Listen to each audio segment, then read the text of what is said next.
Roses are red, violets are blue. Getting stuff clean in PowerWash Simulator 2.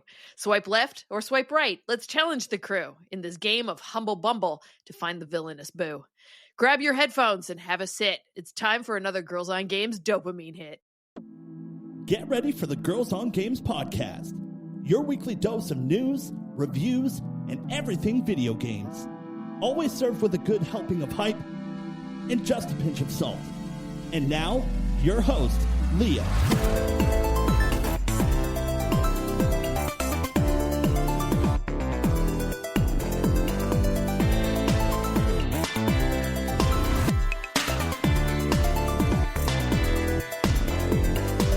Hello and welcome to another Girls on Games podcast. My name is Leah. I'm the host of this show. This is episode number 514, and joining me around this digital table is Catherine. How you doing? Hello, I'm good, and you? I'm excellent, thank you. Joelle, what's up? Hello. You know, logging back into work after being off for 2 weeks is terrible. Negative 10. Don't recommend. Negative 10 out of 10? Okay. Don't recommend. We'll get into that in a second. I'd like to do some housekeeping first and remind you that if you enjoy this show, we're available on Apple Podcasts, YouTube Music, iHeartRadio, Spotify, and Podbean. If you'd like to give us a tip, maybe buy us a coffee, you can do that by going to our Ko-fi. That's ko-fi.com/girlsongames. I'm just not going to talk about the merch store anymore until we've got something figured out. I'm on it. You don't want to hear that from me again. Ladies, what have you been up to this week? Catherine? Well, it was my friend's birthday. Nice. So we went to a nice little restaurant, one I hadn't discovered yet. I think it's called Shifa. It was a Peruvian and Chinese fusion restaurant. Wow. That's a combo. That is a combo. It was very, very interesting. We definitely paid for their rent. I found it a bit overpriced, to be honest, but it's like they're on Bleury. They're like really close to Palais des Congrès, which is like the big convention center, like downtown Montreal. So they're like in that area that's kind of like near Chinatown, near the old port, near downtown. Like, so very well situated, but you could definitely tell we paid a bit for the rent. But it was like essentially like tapas style, but it was all very, very like Chinese inspired with a lot of like Latin American twists to it. But it was really good. The drinks were amazing. I had a purple dragon, which was gin and like dragon fruit. Ooh. It tasted like juice. It was fucking That's dangerous. Yum. You couldn't taste the alcohol in it. I was like, oh God. Jesus.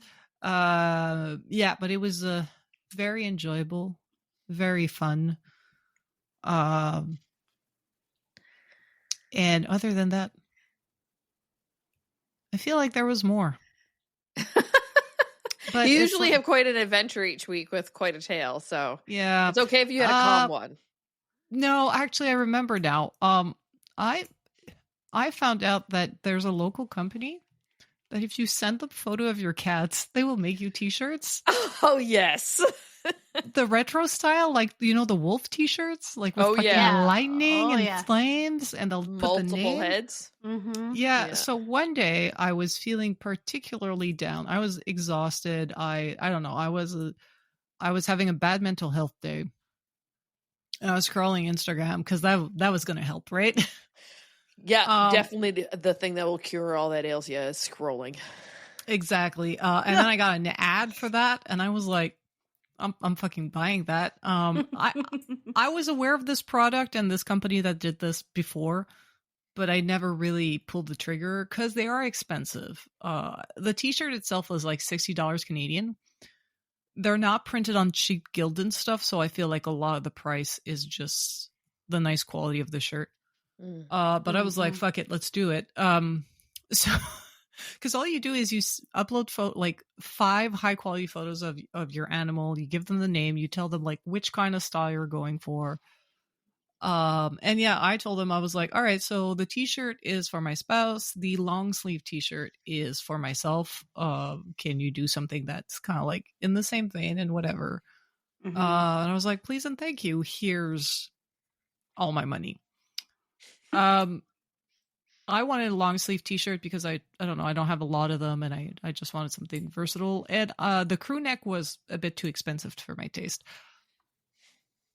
Jesus heard me, I think, or God or Allah or whomever the powers of the universe is, all of them heard me at once and coalesced because, again, this is a local business. They called me being like, so we fucked up and we printed on a crew neck. They were like, do you want us to destroy the crew neck and print it on the long sleeve t-shirt, or would you like to receive the crew neck? And I was like, are you going to charge me for the crew neck, or am I still paying for a long sleeve? They're like, you're still paying for a long sleeve. Oh, I was wow. like, I will take the crew neck. So I got a sweater. Fantastic. Which was my original choice for a t-shirt. So I was like, you know what? In my head, I was like, score, but also I was like, we're not going to waste. Like, if they would have fucked up and they're like, oh, you paid for long sleeve, which is more expensive, will we print it on a t-shirt? I would have asked for a rebate, right? Or I would have been like, can you, or can, like, they sell other stuff. I'm like, can you give me my money's worth? But in this case, I was like, well, you know, you got not a big fuck up in my opinion. But the shirts are amazing. Of course, I posted in the Girls on Games Discord. Pascal has a t-shirt. It's all in blue, and like there's lightnings in Dimitri's name, and mine is more pink. And they did a different font, but it is. I was laughing so hard when I opened it. I was crying. There was tears streaming down my face. Because it's so kitsch and it was so perfect. And they mailed it in a pizza box for some reason. What? Like, legitimately? Like, just the shape of the box of the pizza box? No, it is literally, it's from Salvador Pizza, which is like a pizza shop. That's hilarious. So, yeah, because I'm at work. Like, it came in, like, I think on Thursday. So I'm at work. Pascal's texting me. He's like, you got a package? I was like, oh, yeah, it's the cat t-shirts. It's like, but it's a pizza box? And I'm like, what? And then I show up and it's actually Pizza Hut. I was like, all right, well, we'll open it tonight because it's something I got for the both of us. And he's just like, all right. When I opened that shit, I was laughing so hard. I think Pascal was just laughing at the fact that I was laughing. But yeah, so he just, put it on straight away and he wore it like all that night and like the following day. He just wore the shirt. And every time he would walk into the room, I would see him wear that. I would start laughing again because this is epic. Anyway, you can get t-shirts made of your girlfriend, of your boyfriend, of your kids, of your pets. 10 out of 10, highly recommend. I'm going into the office tomorrow and I will be rocking that shirt. Yeah, because I do remember going to a training at work, an in-person training, and somebody had a t-shirt of their cat made by that company. And he had a Scottish fold, like those really, like they have the really round face, the really round eye, and those ears folded. Yeah. They're so cute, right? Yeah. And his cat's name was Roupillon, which is a French word for nap. So his little cat was named Little Nappy Sleep, like Layla having a little nappy nap. And I remember just seeing that, and the guy was like, of course, he was like alternative, arms super tattooed, like giant earrings, and just wearing a t-shirt of his cat that's pretty much like called like Pretty Princess. I just had to stop him. I was like, where'd you get this? And he was like, let me send you a link. I was like, thank you. And then I sat on it for months. And then like 2 weeks ago, I was just like, yeah, I don't know. Like, I've been resisting the retail therapy for like 6 months. And I was like, I remembered I could get a t-shirt made of our cat. So I did that. And my mental health skyrocketed after that. I've been laughing thinking about this stupid shirts. Oh, they're amazing. They're perfect. Yeah, they're super cute. They do such a good job of cutting out the cats too. Like it looks so good. Yeah, it's like you can tell they do a lot of like transparency and whatnot, because like I sent them photos like of the cat like sitting in a plant of basil.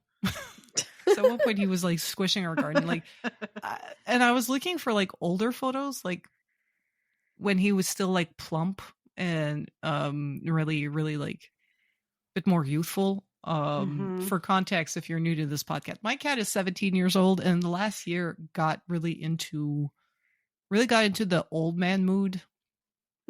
Like he's got arthritis, lost a bunch of weight, which apparently it's normal for old cats. At one point, they just kind of like people, they just kind of like, and he used to be like very, very plump. So I found like older photos of him because I thought they were funnier. And they're all, Jesus Christ, it's so amazing. Ugh. Anyway. Perfect. That's what I did. I went to a restaurant and I got get t-shirts of my. Joelle, did you do anything quite as silly dopamine hit as Kat? I sure did. Yeah? I sure did. Like, keeping on the animal theme, we went to puppy yoga. No.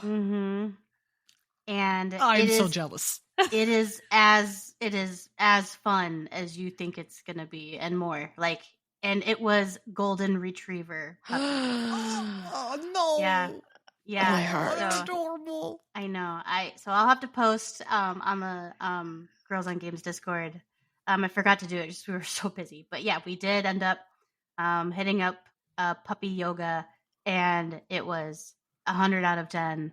It was really well done. Like, it was in a really cool building down in the North Loop in Minneapolis, which is more of like a historic old brick, wire, like brick and mortar, and wire handrails or iron handrails, and just like really, really cool aesthetic building.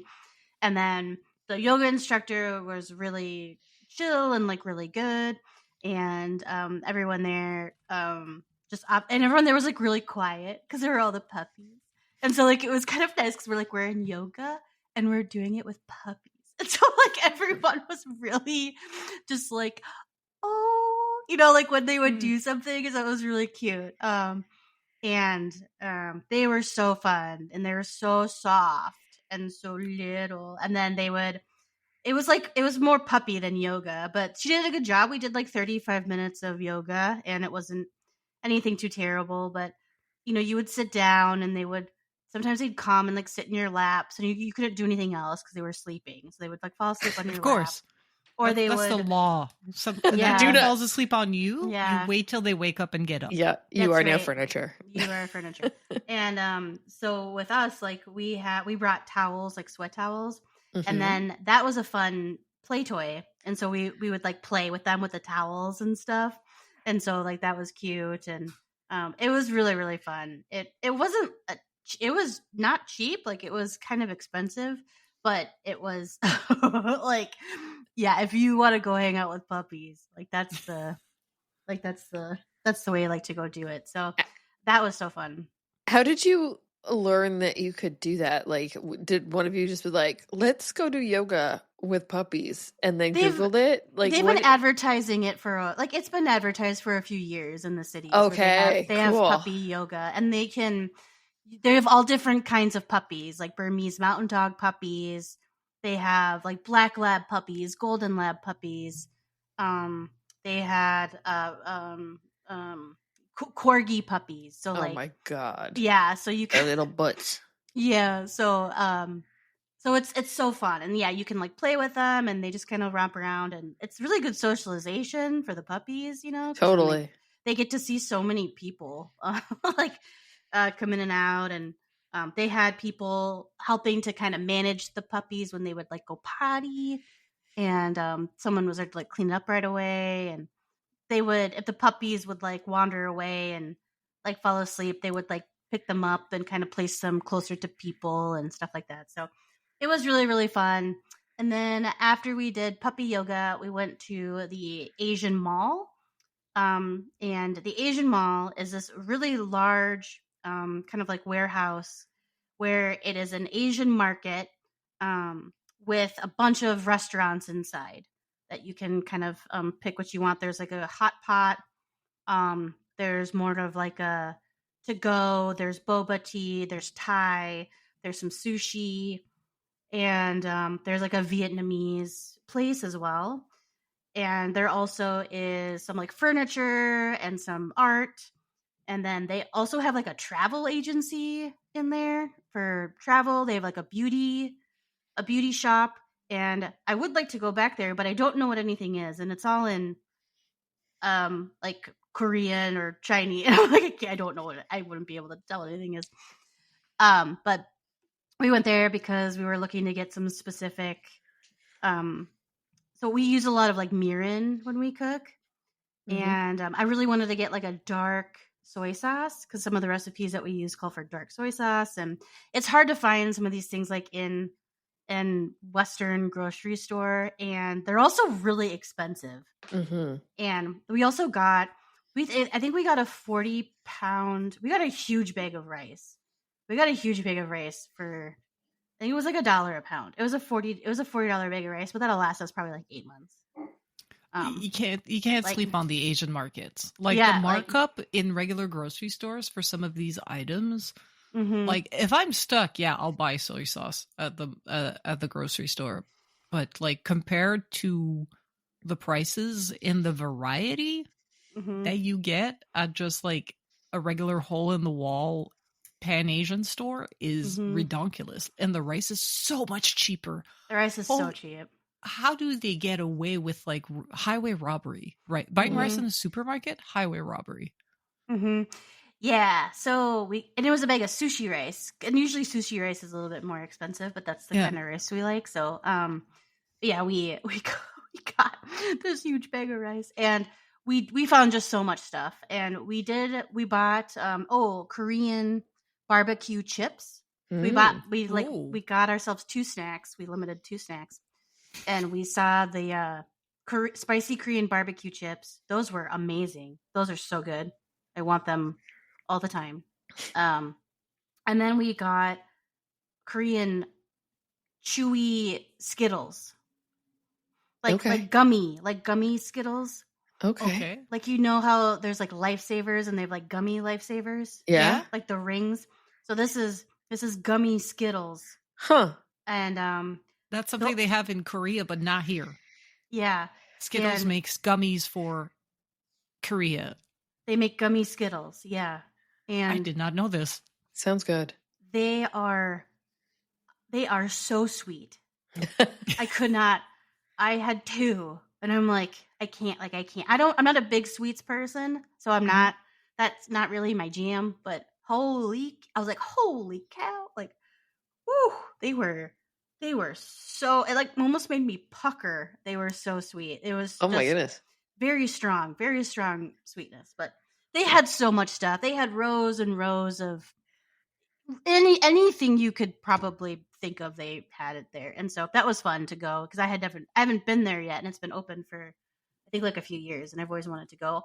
And when we did have lunch there, and in some places they have little robots that come and bring you your food, and so it was like in and one of some of the robots had little cat heads with like little cat eyes and like cat ears.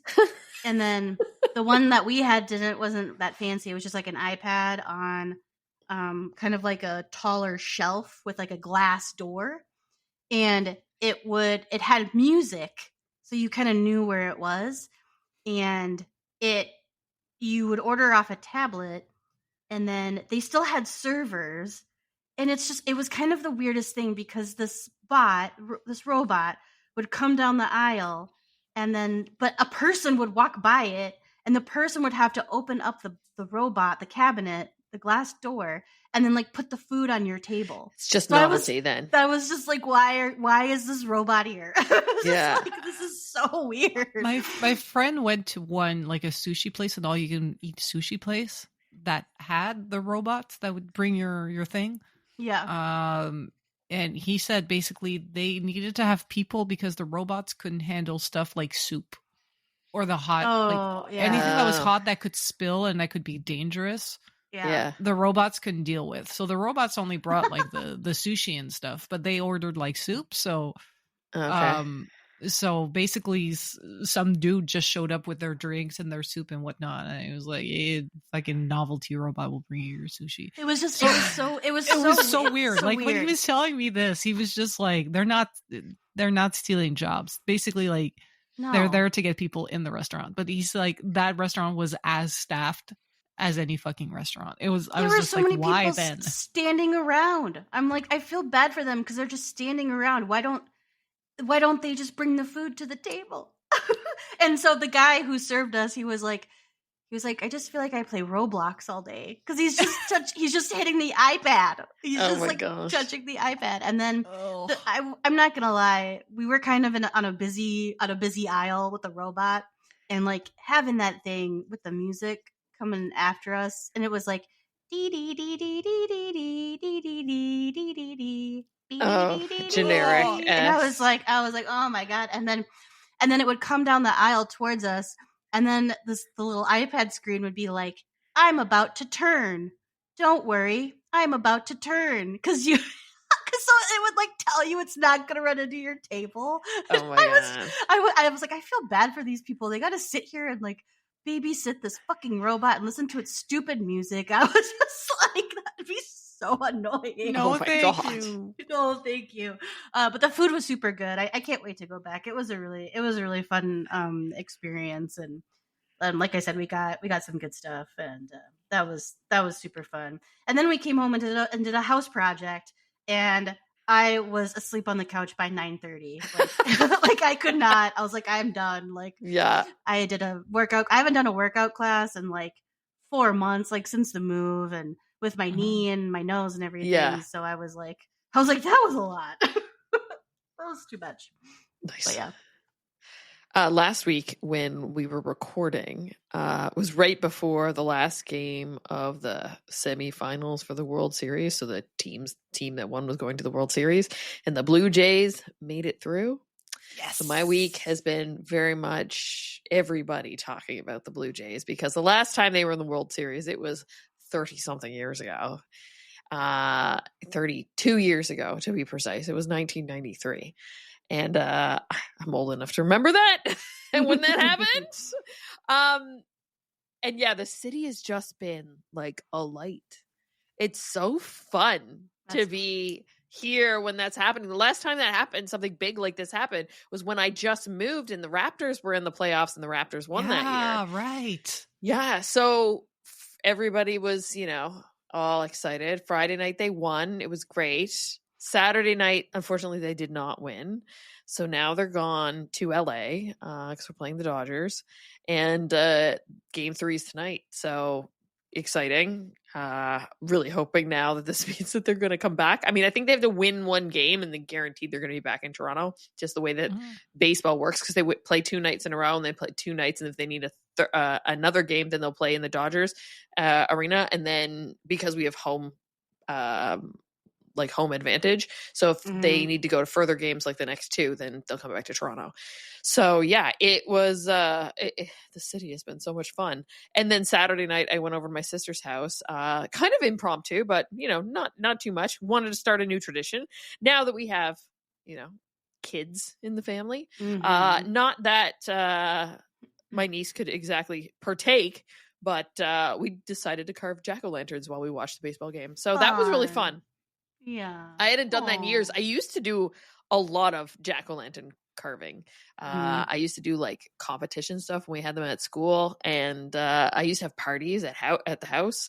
I remember one time when I was moving from one place in Montreal, I was finding pieces of dried up pumpkin left from when we had the previous year's pumpkin carving party. Oh, funny. So yeah, Turkey. but I hadn't done it in a very long time, and Elise was like, "Let's go!" So yeah, we spent the evening. We had some food, some like baseball inspired food, and then like hot dogs and queso and whatever else, and carved pumpkins and watched the game, and then came home. And now this evening, as we record this, they're going to play again now in a little bit. So we're once again recording early, because that was the trend last Friday when they won, was that we were, or last Monday when they won, we all recorded, and then I went out and watched, and they won. So I was like, we got to keep this tradition going, right? Of course. Yeah. Responsible for exactly that happening. So yeah, it's going to be an interesting rest of the week. Everybody in Canada is actively cheering for the Blue Jays right now. It's really fun to see kind of like all the different, like even like the hockey games, they've had to make them early, the Leaf games, if there's a Blue Jays game, because they know everybody's going to be watching the Blue Jays. So yeah, it's a fun time to be in a city when their team is winning. How many years did I stay in Montreal and nothing? I mean, even in Montreal, people are hooting and hollering to the point where I was like, man, the hockey season just started. Why are we yelling? And then people were like, it's baseball. I was like, what? And I did last night watch that Netflix documentary about who killed the Montreal Expos, which was really interesting. So yeah, who did kill the Montreal Expos? That's the government. Partially, it's very loaded. Watch the documentary. Okay, very loaded. Everybody's at fault that was involved, and it was multiple different phases. So yeah, it's shit complicated. But what I liked about it too was that it's Netflix, so they're not shy with subtitles. So it was very much in French, a lot of it. The people they interviewed and things like that with subtitles. So it was nice to stretch that brain muscle because I don't do it quite as much as I used to. Okay, let's get into Fantasy Critic as we're now very close to the end of October. Can you guys believe it's Halloween on Friday? No. Are you dressing up to go to work? Oh no, I work with engineers. No, you're debating it, Kat? Yeah. Well, I just wear my fucking cat kigurumi every year. But it's just that thing is hot. Mind you, at least this year it's not 30 degrees outside. Yeah, it's cool out there now. It's actually like a seasonal 10 degrees. Yeah, we have a lunchtime activity that folks have planned on Thursday because people are usually not in the office on Fridays. So I bought a Pikachu. How do you call them? Kuragami? Kigurumi. Oh my god, it's so hard to say for me. The onesie pajamas. That's exactly. So I bought a Pikachu I was one. Like a onesie? I was like, we just call them onesies. But they're a certain brand. That's why I say it. I see. Yeah. Okay. So I'm going to be Pikachu for Halloween. Mike is going to be a Pokemon trainer. And I think my next door neighbor is going to be like a member of Team Rocket or something like that. So it's going to be fun. I'm looking forward to it. Giving out candy is fun. Yes, but the real reason that I was speaking of the end of the year is because of Fantasy Critic, right? We're coming up. The calendar's getting full. The games are releasing. In the podcast league, we had 2 games released last week. PowerWash Simulator 2, Critic of 83, points 13. That's on Joelle's list. Ninja Gaiden 4, also released. Critic of 82, points of 12. That's also on Joelle's list. There was no bids, no drops this week. And Joelle is running away with the cake in the podcast league. She has 192 points, almost 193 points. I'm second with 152, and Kat is in third with 131. Joelle is running away with it this season. Bye-bye. Over to the community league, a lot more people. That means a lot more games to talk about. Once Upon a Katamari, Critic of 80, points of 10. That was on my list. Double Dragon Revive, Critic 64, points -6. I'm sorry about that, Phoenix. PowerWash Simulator 2, Critic of 83, points of 13. That was on Catherine's list in the community league. Dispatch on Alban's list. It needs more reviews, so we'll come back and revisit that next week. Jurassic World Evolution 3, Critic of 84, points of 14. That was on Jessica's list. Vampire the Masquerade Bloodlines 2, Critic of 64, points -6. That was on Stainsby Kingsby's list, but was counterpicked by Jessica. The Ninja Gaiden 4, Critic of 82, points of 12, and that was on Darth Stridius' list. There was no bids, no drops this week, but we have a new Queen of the Castle in the Community Critic League, with Jessica now at the top of the list in the #1 spot, followed by Darth, Pat, Kat, myself, Ross, Margot, Alban, NJK, Stainsby, Kingsby, Fred, Phoenix, Simon, and Joelle. And that is where we stay in the Fantasy Critic. I'm looking forward to next year, folks. I was actually just thinking about that earlier. I got to sit down and count the weeks we have left to figure out when we're going to do game night, when we're going to do our new Fantasy Critic for 2026. Mm-hmm. So just, going to drop that little tidbit out there. If anybody's interested who didn't get to take part this past year but like to take part next year, it's coming. Come around the bend as soon as the year turns over. Can do a competition on the podcast for most points and least amount of points. Joelle, then you win both. I'm saying, like, why can't you play the game two ways? You are playing the game two ways.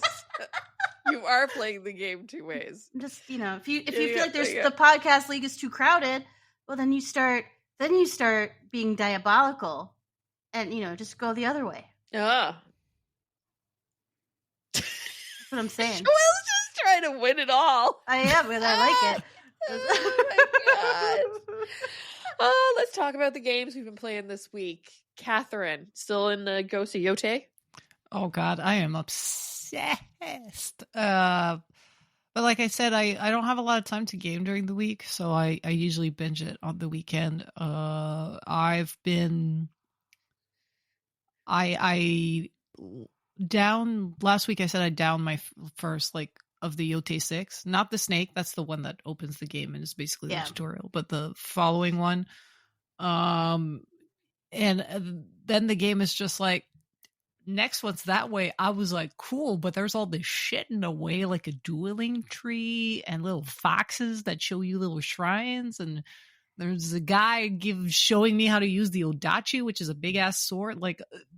10 hours later, I'm still not down my to kill list. I'm like, so yeah. I've also unlocked 3 new armors, and I had to upgrade them, and then I had to pick flowers to be able to afford more colorways for said armors. Mm-hmm. And I had my Armor of the Undying, which helps a lot with melee combat, which is the kind of build I have.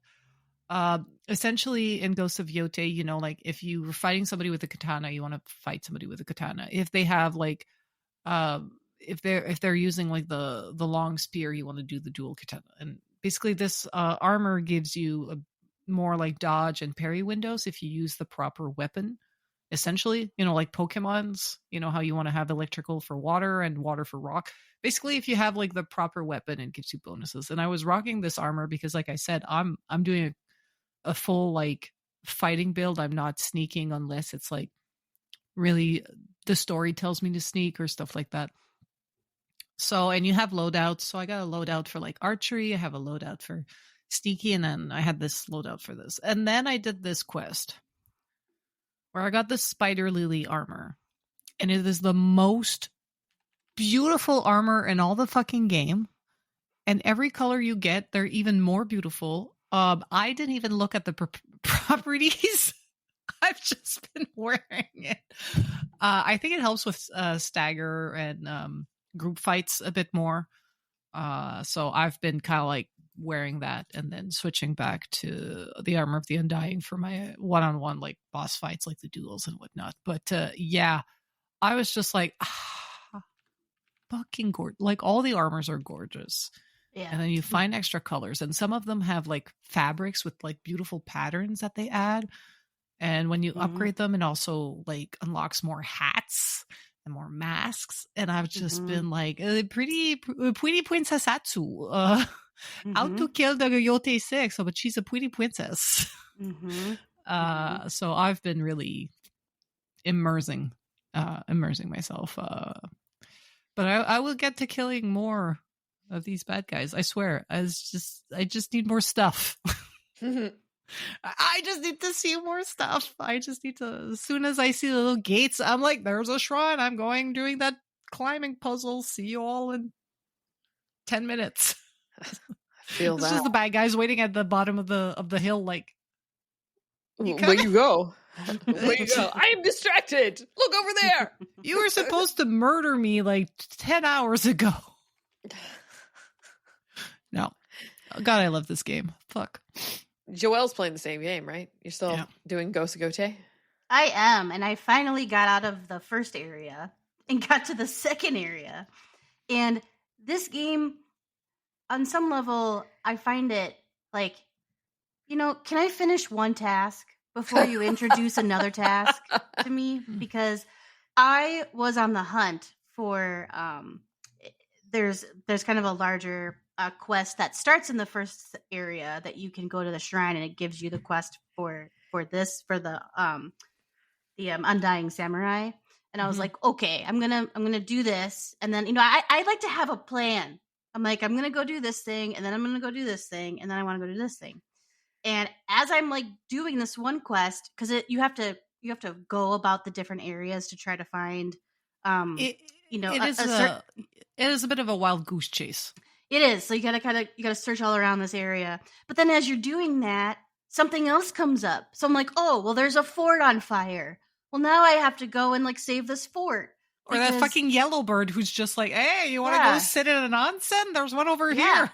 Yeah, so I gotta go chase this bird. Or, I come across a fox den. Well, now I gotta go, fuck up these horrible people that are murdering these wolves. So I'm just like, this one quest, it took me like 4 hours. Oh my God. To complete because I got... Oh, look over there! Look over there! Well, and it was not ADHD friendly, I'm telling you. Oh it is ADHD inducing. I'm like, oh my gosh, because... And it's like with some of them too, like the Fox Den stuff, like all of a sudden, like you write up on something and the text like comes across the whole screen and it's like Fox Den, and the person's like, hey, help me. And then the quest changes, and then I got off my horse and I'm like, well, I'm in it now. And then you have to follow the wolf or the wolves, and you have to follow the wolf to the bad guys. And then I'm like, well, I can't.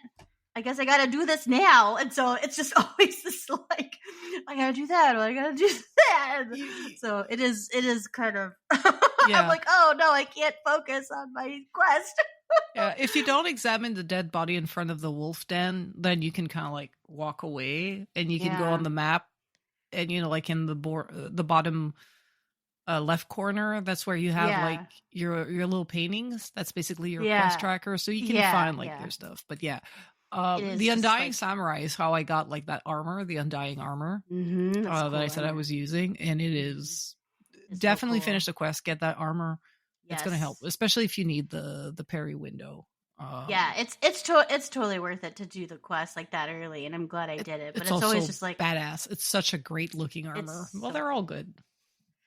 Yeah, and then I didn't want to start. Well, I wanted to kind of start the area quest. And in the game, they were like, okay, if you wanna find out the next step, just go to this tavern, and then we'll like show you what it is.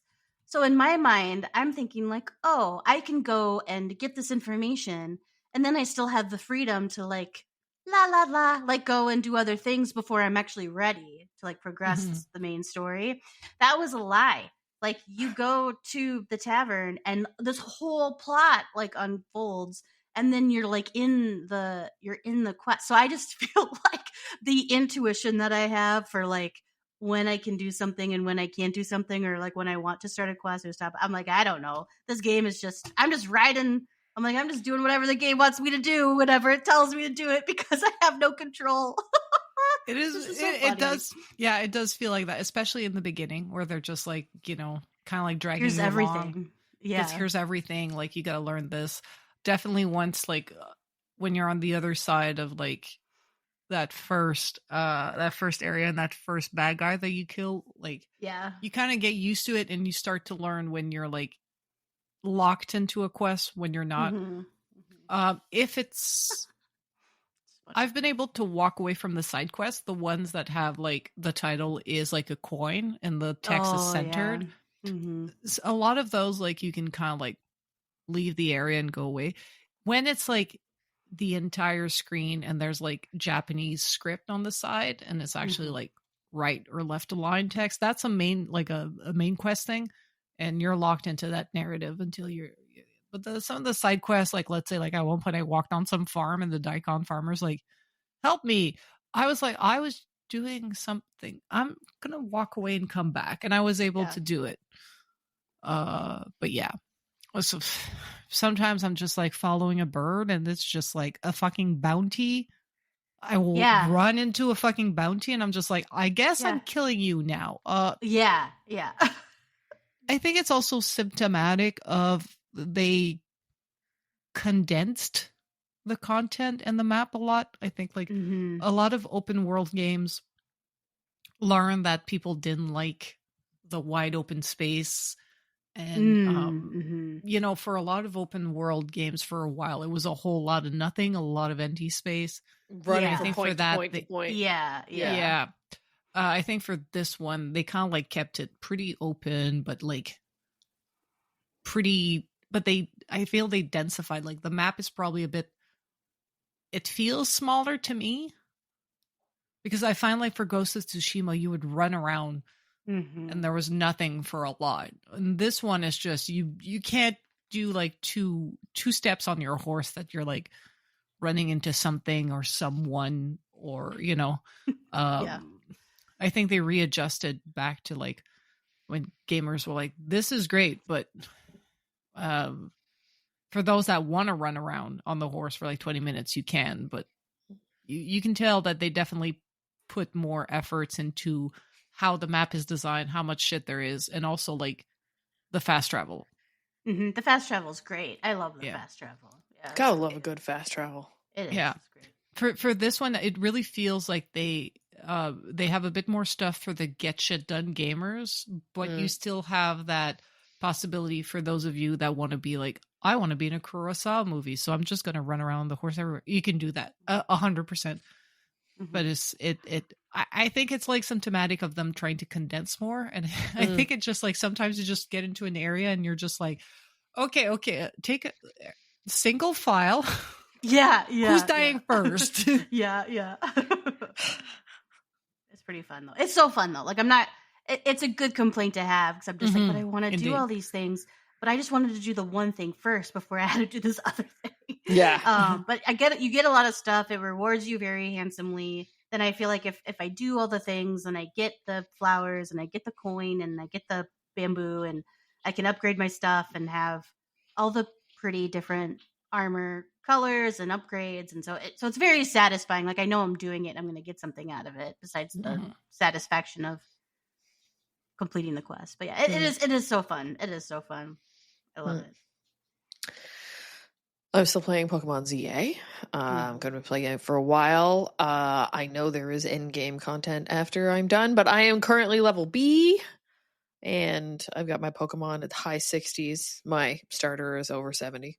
So I'm just going through and powering through because they've got like a rhythm when you're getting into the later game where it's like you do a story mission, and then they give you 3 mega Pokemon to go battle, and then they give you another bit of story, and then they tell you it's time to like gear up so that you can go and fight to up rank, and you go and do that and get all the tickets you need by doing a battle zone, and then keep going, and then you battle that big battle, and then you move on, and so on and so forth. So I think I must be getting pretty darn close to the end of story mode here now, because being B when there's only A, and then I know there's infinity after. So so yeah, though I didn't get as far as I wanted to this week because, ladies, I got distracted.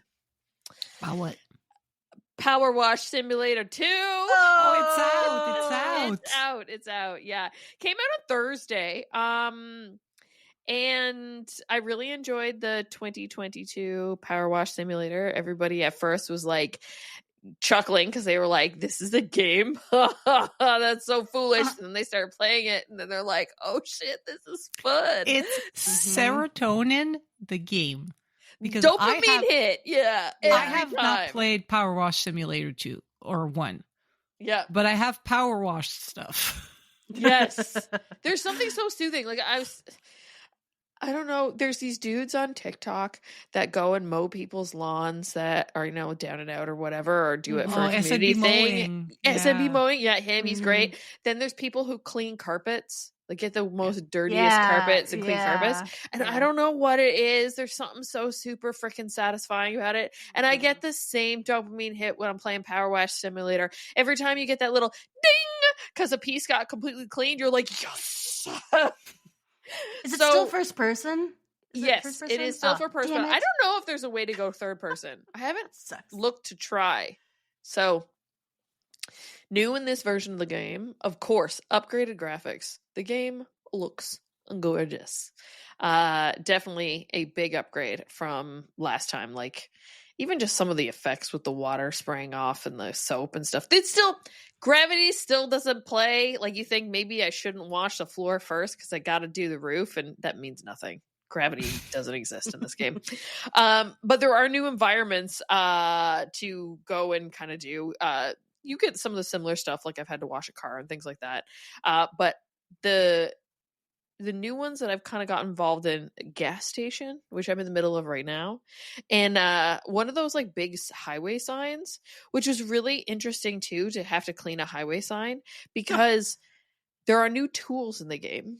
So one of them is, I guess you could call it a floor washer. It essentially looks like a metal detector with a big disc on the end. And there are a lot of flat surfaces for you have to clean. And that thing comes in clutch. And doing that with the sign was perfect because it was just like one big flat surface you had to clean. The other thing too is they added in more stuff. In the other game, you'd have like ladders and big scaffolding and things that you could use. When you get up on the sign, big scaffolding is not going to help you at all. But one of those like weird swings that the window washers get in, that's a thing. So you get to go and play around in that. That was neat. They did some upgrades to soap. I remember in the last game, like you would have to buy soap, so I wouldn't really use it that much because it felt silly to go and waste money when I needed the money so valuable to be able to upgrade your power washing gear that you just don't want to do that. And now they put soap in. Now there is a cap on it, how much you can use at a time. Mostly, I think, because they don't want the frame rates to drop, and that's a lot of stuff to have animating kind of, and for the system to remember. So now instead, it's just like, oh, you ran out of soap, you just got to clean that stuff off, and then you can keep moving forward. But that's a huge, huge upgrade, and it makes it so much easier to clean some stuff. Then they added in some stuff for like, you have a home base now and you can decorate it and clean things in it and all that kind of stuff. But my favorite thing, because why power wash alone when you can do it as a couple? They now have split screen co-op. Oh, so Mike and I just cool. spent 2.5 hours today power washing.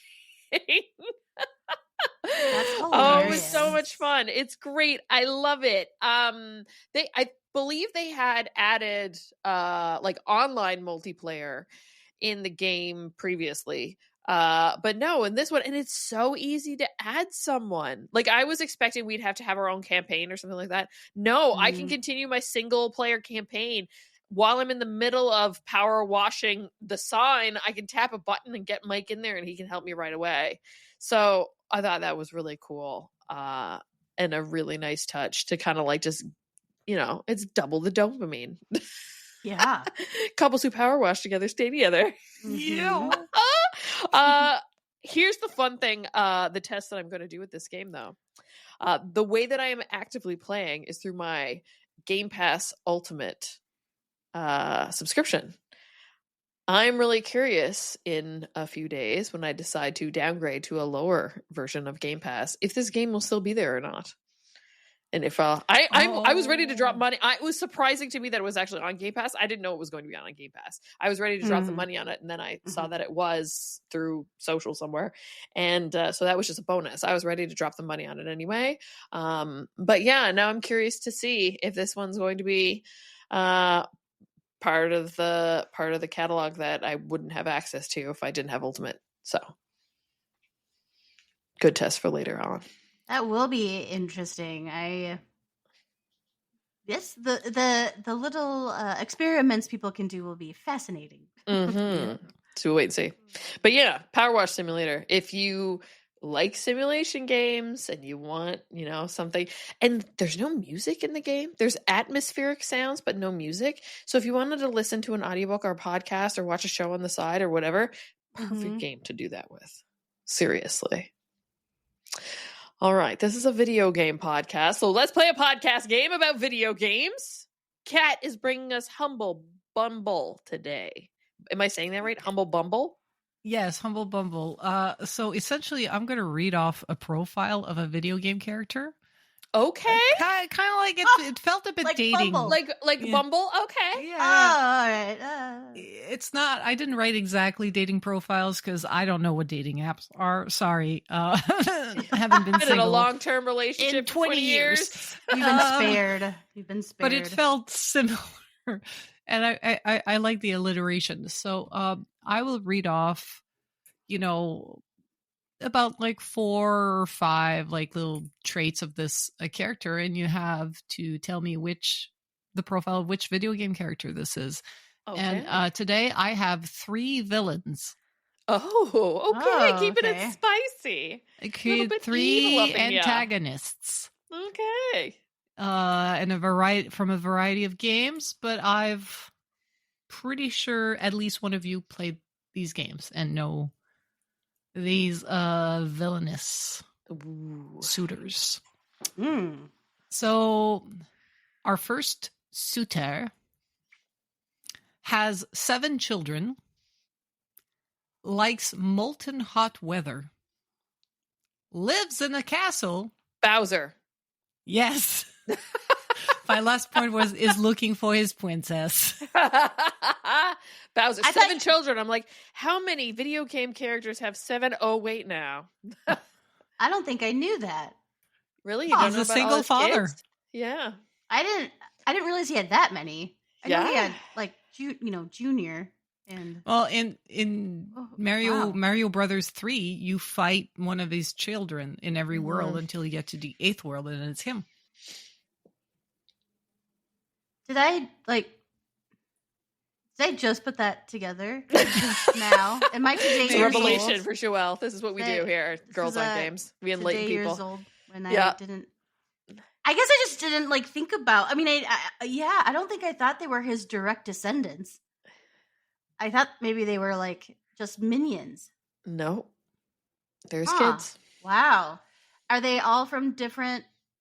Baby Do we mamas? know- We I don't don't know. know. Bowser's. Do we know the lore of? We don't know the of lore. Why, Yeah. Is he collecting Yeah, welfare? the- Also, the Koopas, tree? were they lane? Were they Don't yeah, know. hatched? is he a mammal or is he a? Well, he's a Don't know. dinosaur. Is he a dinosaur? think they're He's a turtles. turtle. Lizard. He's They're a turtle. turtles. Maybe? I don't know. So he would be. There's so many questions. Wow. Oh my god. Where's the family tree of Bowser? Holy cow! I'm like very invested into knowing and understanding. Where's this backstory, Nintendo? Yeah. There's a video Why- game right there. Why don't we? Yeah, why don't we have this as like you're Bowser, and you have to like go. I don't know. Like there's something there. I Mhm. swear. One I'm of so his kids' name is Larry. Well, yeah, one of his names is Larry. Huh. This is really eye opening.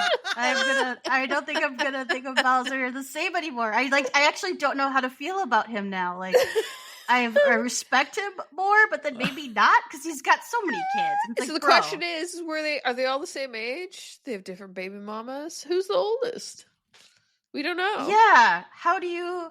Oh, We don't and know. then if they're young, why are you sending them off to fend for themselves? I mean, obviously, then you're a terrible father because you're not, It is They're Bowser. helping Bowser get them a stepmom, all right?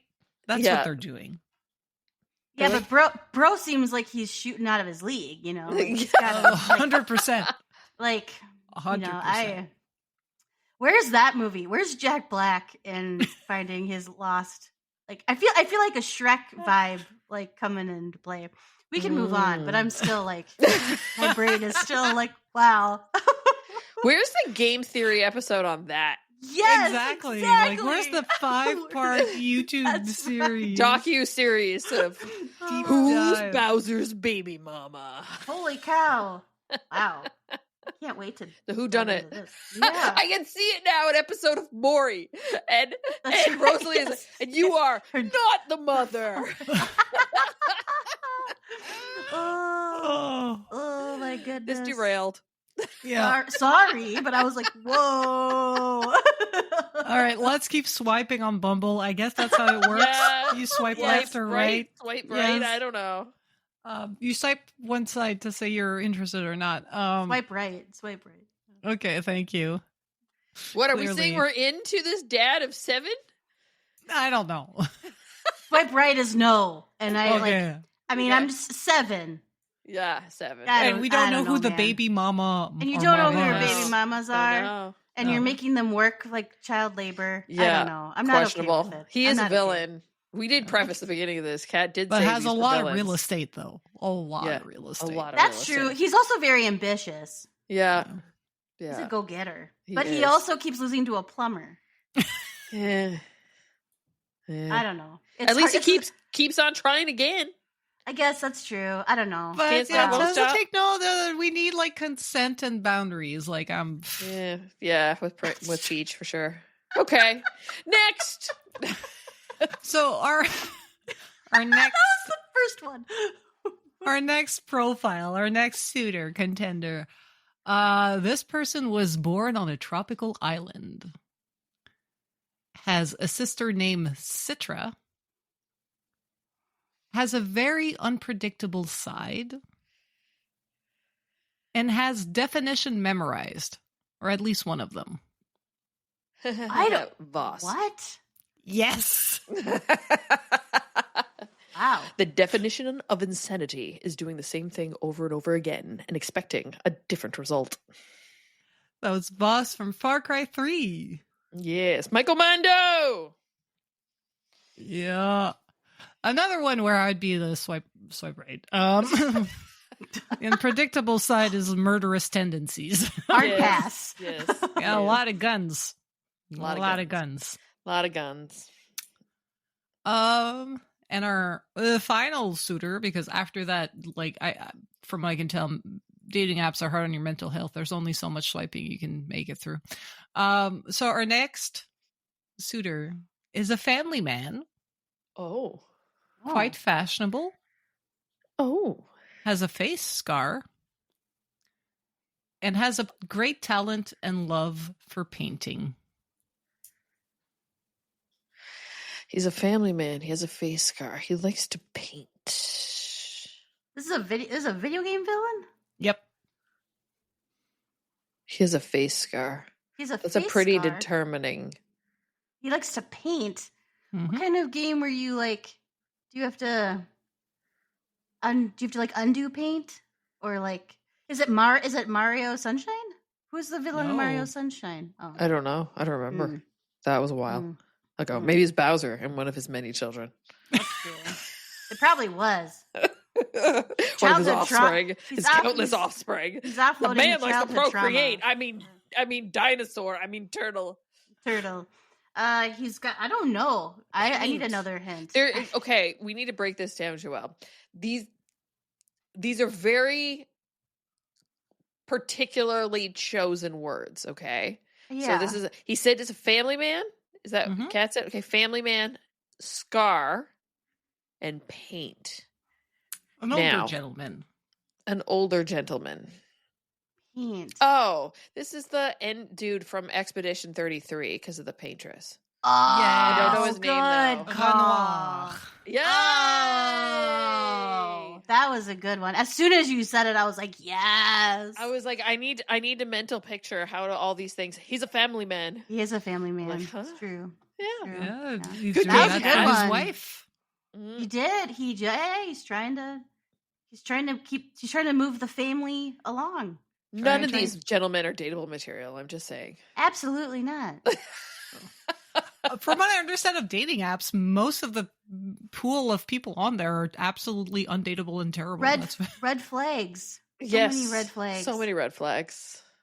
I thought about, there was one guy I matched with when I was on there, and he had 3 kids. I was like, holy cow, 3. I'm like, wolf, that's a lot. That's a lot. Ooh, Did you have full custody of them, or I didn't get that far. you were just like, I was like, because I don't know. it's either like it's a big commitment because he has 3 kids, or mhm. he has 3 kids but he doesn't do shit about them, and it's not in their lives, and that's an even bigger Yeah, he wasn't like, that one. He wasn't that one, but like, okay, it wasn't a deadbeat. All right. Oh no, for sure not. But it doesn't matter. But like, I just remember thinking 3. Oh boy. Yeah, I'm so grateful, Catherine, that we got to bypass all of that nonsense. You're very lucky. Just So beat grateful. somebody playing Dungeons and Dragons, like There when you you're go. in your Video early games. 20s. Video games. It's the way Yeah. you meet people. Mhm. The way All right. Jesus intended. Just kidding. True. And yet none of us are procreating. Ah, Lord. Okay, time for news. We need to get off this train of thought. We got 2 news stories to talk about right after this break. Hey everybody, we're back. Time for 2 news stories of the week. Joelle, you bring us our first one, talking about the PlayStation 4. Yeah, I was just scrolling on Instagram, and this news just really caught me off guard and made me super sad. I learned about it, and it's the PlayStation 4 support is finally coming to an end. I was like, oh, like something's sunsetting. But this was a article by the Gaming Bible, published by Sam Colley. The PlayStation 4 had a generational run, but all good things must come to an end as the console will no longer be supported going forward, apparently. So for the time being, the PlayStation 4 is, going to be sunsetted and not have online gaming support starting after the spring of 2026. So that will be sunsetted. And what's going to not be supported is that Gaming Insider, several PlayStation 4 services will be discontinued over the next few months as Sony slowly pushes the console into obscurity, he writes. It said that the following services won't be supported: Activity Feed Web API, Title Small Storage, Title User Storage, some user profiles, Word filters, and Shared Media Web API. So it sounds like, the PlayStation 4 is going to be put in a box. You can still play the games if you have like a disc copy or like if they're on your hard drive, but like going on web games, I don't think is going to be supported anymore. I don't think they're closing the store though, so I think people will still be able to install games they've already purchased.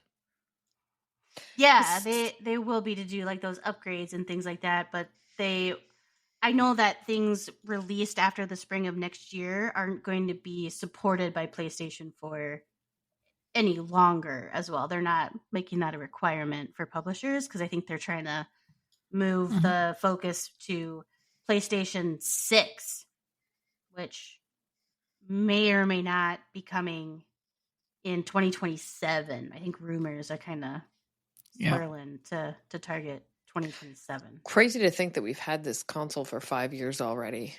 Mm-hmm. The PlayStation 5, yeah. This is just rumor mill, right? PlayStation hasn't come out and officially said it's sunsetting whatnot yet. Is it still rumor mill or is it official? I thought it was official, but let me see if I can. Yeah. I see that Insider Gaming has the exclusive saying PlayStation is setting some PlayStation 4 services for new titles in spring of 2026. So it's like the beginning of the end. Yeah. They're all of these like these services, like the activity feed, the profile, the word filter, stuff like that. Like if you're releasing a PlayStation 4 game, because I'm pretty sure some developers are still developing for these consoles.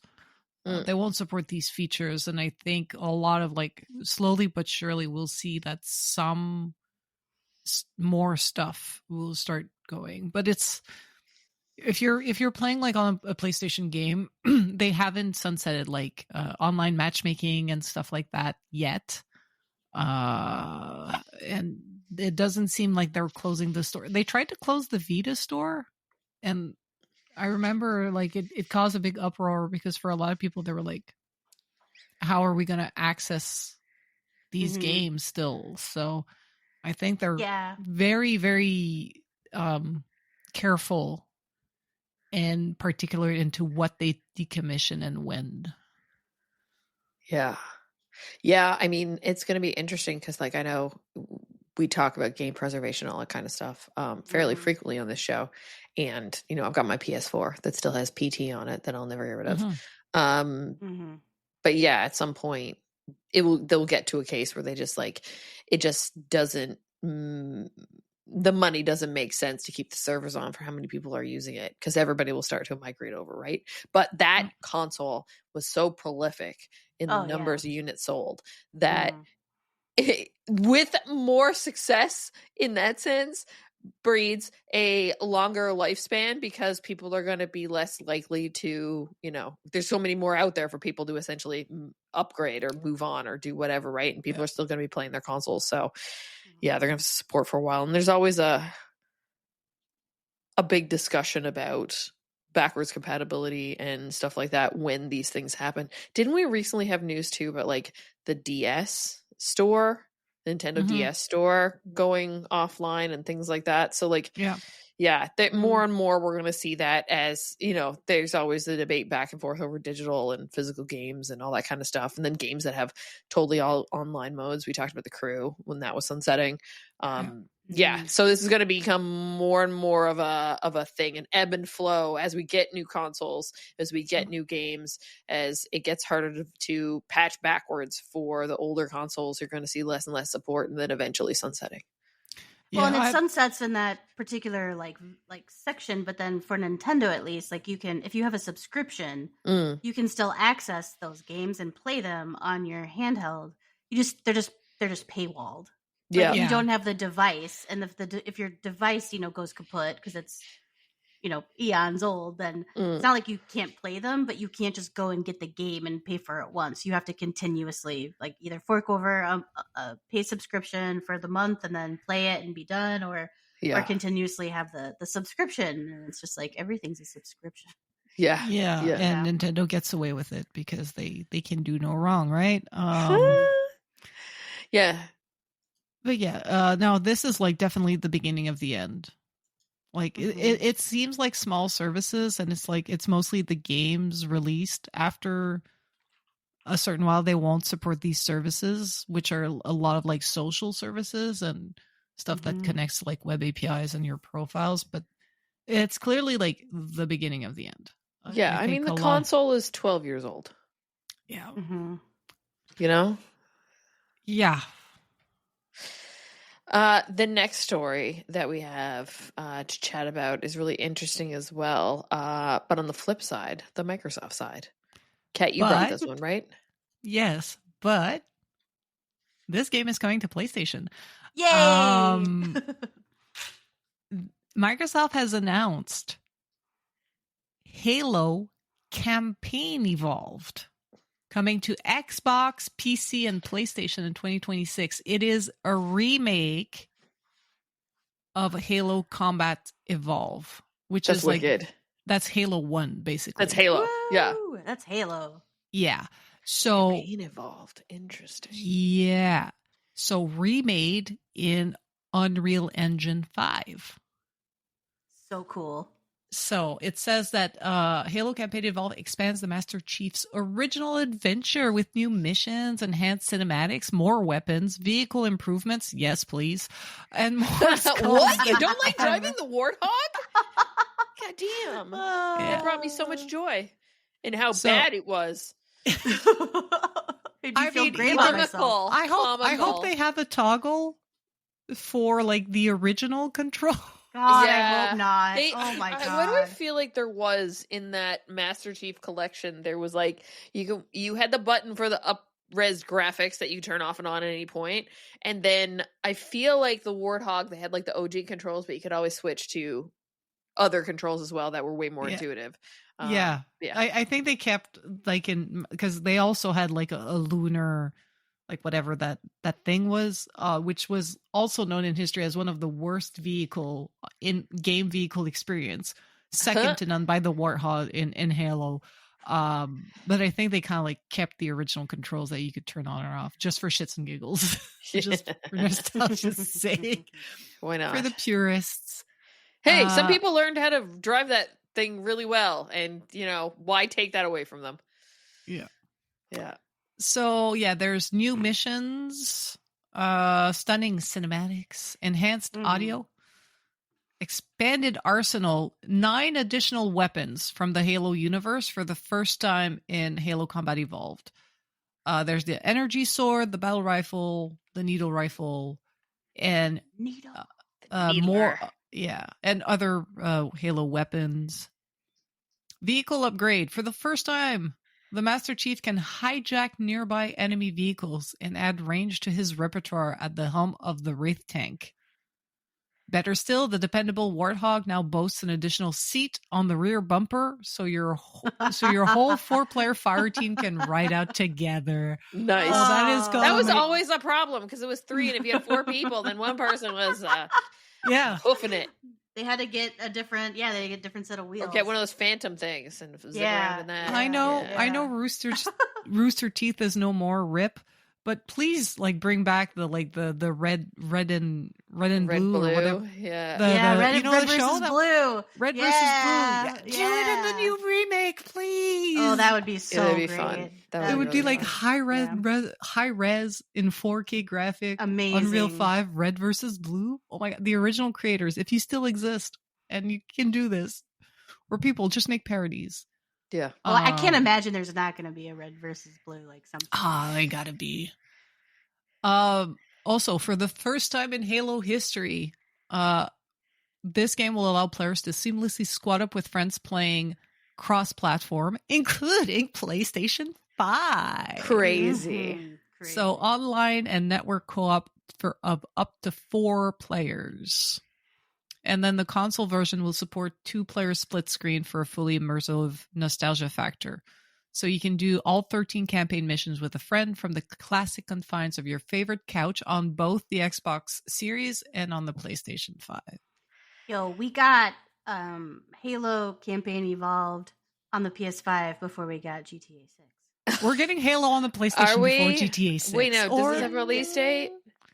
It says 2026. It is possible, but I think it's highly unlikely because isn't GTA now set to be May? This feels like a fall. Is it? Is it though? I'm not salty, but so in talking about this a bit with friends and fam, we're pretty excited in the sense that what this means if they're willing to take the key. The mega superstar that is Master Chief and put him on the competing console. Xbox is going to lean into way more than just that. Mike is very excited to see if Forza Motorsport is going to come to PlayStation 5 because that's what he is interested in. More so the Motorsport than the Horizon because the Horizon is much more arcadey. He wants the simulation. Yeah, he wants Motorsports. Yeah, so this just opens the floodgates.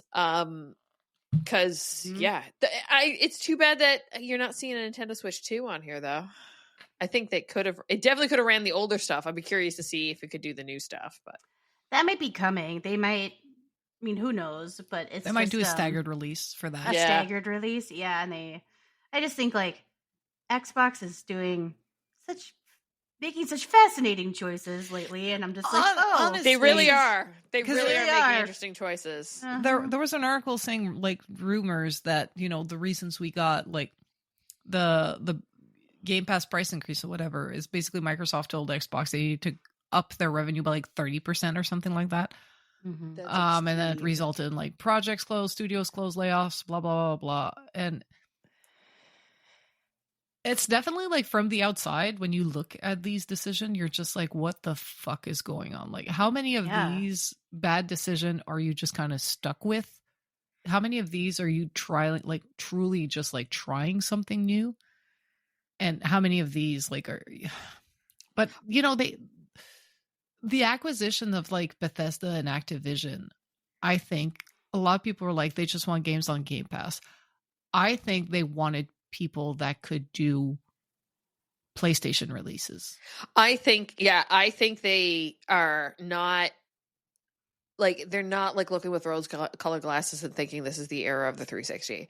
They're like, this is the second generation now that we're playing second fiddle to PlayStation. And that is a huge wealth. So do we really want to keep some of our big things that we spend all this money making and regulate it just to our platform? It is way more of a request of a user to go out and buy a whole new console and a game than just capture them on the game system that they currently are on. Because a lot of people were like, oh, Call of Duty, COD's going to be an Xbox exclusive, blah, blah. No. That would be silly. If Halo's going to PlayStation, COD's not going to be a PlayStation exclusive. I think unless they really backtrack on a lot of stuff, but they would lose so much money. Yeah. Where I can see in a case where they have perks for being in or like earlier access or first chance to get it if you're on the Xbox platform. But there's going to become a time where it's like, if they want to increase their revenue stream to an obscene amount, like 30%, then you need a super influx acquisition funnel. And you know the greatest way to do that? Make your funnel bigger. Make your opportunity to get more players easier. And what does that mean? Put it on the console with lots of people using it. But also, like, I find like consoles exclusive are so dépassé. Like, it's something of the past. Like, people just kind of like, who buys all the consoles besides like us, right? We're in a unique scenario, though. Exactly. Well, we are, but you have people that are still like, if they don't care about the other games, then they're just going to keep buying the console. Like, if you're PlayStation, like if your time with Halo was, for as a kid, and you're not that interested anymore, and you moved on and you want to play other games, then you're just going to do a PlayStation. Or wait for them to come to PC. Yeah, wait for them to come to PC, and especially if you have a phone. Yeah. Depending on how much you game, like you get Backbone, something to put a controller on your phone, and you can also play so many games. So like, it just is like, it's not so siloed anymore. So even if you just have one console, it's really, if you want the PlayStation or the Nintendo content, you have to buy that console. Otherwise, the rest of the gaming world is pretty wide open at this point. Yeah, well, I mean, PlayStation is definitely opening up with PC if you're patient. Clearly, right. I was impatient for Ghost of Yote, but like, well, they put MLB The Show on Xbox. That's true. And the rumor was that it was pressure from MLB. I wouldn't be surprised. Because there's way more sports players on Xbox. Yeah, I can see that. Yeah, if you because like if EA gives them like numbers, well, mind you, EA is a competitor, but like if you can pay like business analysts, right? Yeah, that they buy the data from like EA and companies, and they will anonymize it, but then they will give you data about like where people that play sports game are, on which kind of platform and whatnot, and how much they're willing to spend. And if that like audience, that core audience that's willing to spend money is on Xbox, MLB is going to look at PlayStation and be like, with this, either you're putting me on Xbox, or this exclusivity deal is going to cost you way more. Yeah. Yeah. Way more. But still, it is the beginning of the end opening of up the doors that we never had it before. Yeah, where it's just like, buy your device, whatever. You probably have perks of early access to certain things and whatever, and then elsewise it's the same device. I could have waited a year to play Ghost of Yote on PC, like the super like director's cut version or whatever. I was impatient, but then again, it also came with a friend selling his used PS5. Like, I think if you're looking at like, like we were talking about the PlayStation 4 slowly going in the wayside and whatnot, and people are like, well, buy a PlayStation 5 upgrade. I know the secondhand market is not great, because since the console keeps going up in price, buying secondhand doesn't mean it's all that much less expensive, but it is definitely a more accessible way and a more eco-friendly way to get a new console. If you need to, if you don't want to get a gaming PC and get a lot of these games on PC. Because I've done a lot of my PlayStation gaming on PC lately. I never thought I would. Yeah, there's been a lot. Mm-hmm. Yeah. Play the likes of like God of War and Horizon on PC. Yeah. Mm-hmm. Crazy, right? And now Halo's coming to PlayStation. It's wild to see how much the industry has shifted, even in the time we've been doing this podcast. You know, how we've been doing it for a decade. We have been doing it for a decade, but like things have changed a lot. Yeah, significantly changed. I have 2 long commitments in my life. 3. Pascal, my cat, and Girls on Games. There you go. That's how it is. I think that's a great way to end this show this week. As always, check out the show notes on girlsongames.ca for links to all the stories in this mentioned in this episode. Thank you very much, Kat, for always doing that for us. If you have the power to rate and review this podcast on the podcast platform where you're consuming it, that'd be much appreciated. Why? It helps with discovery, pushes us up in the rankings, and any comments you leave help us build our show. Thank you, folks, for being on the show with me this week. As always, I ask you to shout out your social media handles so people can follow you anywhere and anywhere online. Catherine, where can people find you? I am CSDSBINS on Blue Sky, Instagram. But you can find me on the Girls on Games Discord. I did post all the photos of the cat shirts on my social media platforms and in the Discord. Please come check them out. It is hilarious. I love it. Joelle, where can people find you? People can find me on Instagram at JoelleLauren87, on Blue Sky at JoelleLauren, but always hanging out and going to post the most adorable golden retriever puppy photos. Yes, in the please. Girls on Games Can't wait. Discord. And I'm Leah Jew, our most social media platforms, but of course you want to know everything there is to know about Girls on Games. You can track us down at The Girls on Games on Twitter, X, and Facebook. Girls on Games, know that in there on Instagram, Threads, Blue Sky, and TikTok. Discord.me/Girls on Games to continue this conversation and more. But of course, if you ever need to know anything at all, you can track it down at our home base. That's our website, girlsongames.ca. Thank you, Kat. Thank you, Joelle. It's been another lovely week in video games, and I'm off to play Pokemon while I watch the Blue Jays in the World Series. It's really fun right now. I love it. Talk to y'all later. Bye. Bye. Bye.